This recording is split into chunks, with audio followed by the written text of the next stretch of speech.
Ito ang pinakamalala kasi yung tubig palaki ng palaki.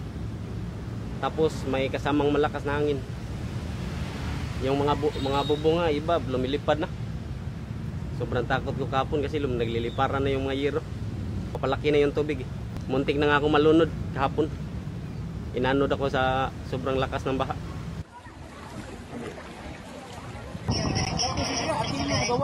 Malakas yung baha namin dito kahapon. Halos natakot kami baka anong bahay namin ano sa baha. Padala yung mga gamit namin, urot. Ito, tindahan namin. Dinala sa baha. Paano kaya namin ba simulan namin na wala naman kami punan. Mga kaldero, mga lutuan namin.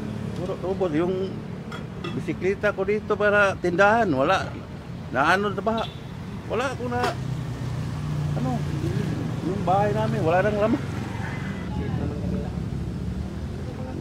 Yung kasi kinabahan rin hindi kami mapakali kasi first time to nangyari sa amin eh.